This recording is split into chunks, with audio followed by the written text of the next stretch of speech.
नमस्कार सम्पूर्णमा म सन्दीपको तर्फबाट फेरि पनि एउटा सानो जानी नजानी एउटा सानो चैते दसैँमा अफिसमा लगाएको पूजा आराधना सँगसँगै पूजा नसकिकन यहाँ नजिकै कार्यालयभन्दा नजिकै आग लागि भएको थियो। जङ्गलमा ठुलो आग लागि भएको थियो र त्यस पूजा नसकिकन हामी त्यस आग लागितर्फ खटिएर आगो नियन्त्रणको लागि जानुपर्ने भएको थियो। त्यसकै भिडियोहरू पूजा लगायत त्यही आग लागि भएको स्थानको आग लागि भएको ठाउँसम्मको हामी खटेर भएको चाहिँ सानो सानो क्लिपहरू बनाएर चाहिँ एउटा छोटो भिडियो बनाउने प्रयास गरेका छु। कस्तो लाग्छ हेरेर प्रतिक्रिया दिनुहोला। खासै म यो युट्युब यो ब्लग सम्बन्धी खासै चेतना धेरै त छैन, त्यही पनि सिक्ने प्रयत्न गरेका छु। हाम्रो कार्यालयमा कार्यरत सम्पूर्ण साथीभाइ कर्मचारीहरू हुनुहुन्छ, नवदुर्गाको पूजा गरिँदै थियो। हामी यस समयमा पूजा भइरहेको थियो। चैते दसैँको पूजा, नवदुर्गाको पूजा एकदम हाम्रो के भन्ने परम्परा अनुसार हाम्रो फौजीले गर्ने परम्परा अनुसार नै हामी यहाँ पूजा गर्न लागिरहेका छौँ।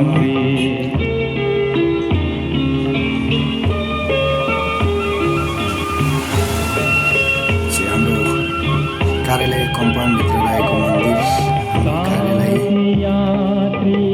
यसै क्रममा चाहिँ पूजा गर्दै चाहिँ हाम्रै कार्यालय पारिपट्टि चाहिँ यो तपाईँहरूले यो दृश्यमा देखिरहनु भएको छ। यो भीषण आग लागि भइरहेको थियो र हामी त्यस पूजा पनि समापन नभइकन बिहान खाना पनि नखाइकन चाहिँ हामी त्यसतर्फ खटेर गएका थियौँ।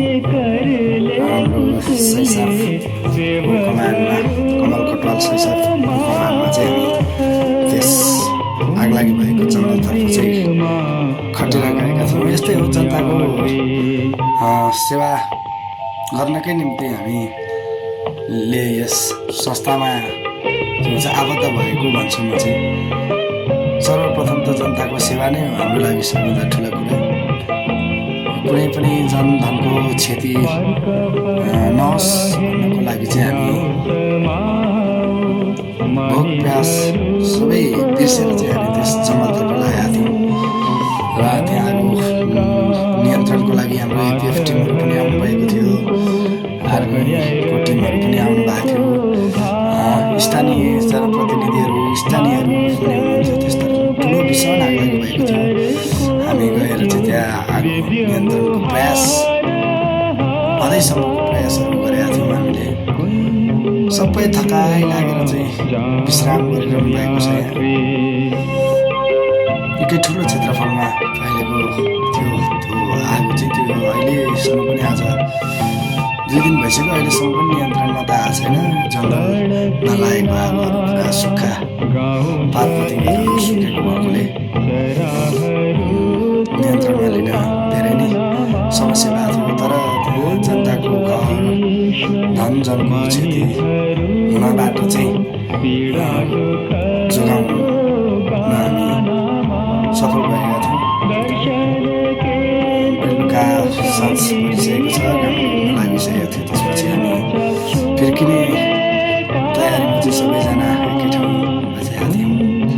यो मेरो छोटो भिडियोमा तपाईँहरूलाई चैते दसैँको दिन भएको सम्पूर्ण जानकारीहरू दिएँ। फेरि अरू भिडियोमा आउने नै छु। हेरेर लाइक, कमेन्ट, सेयर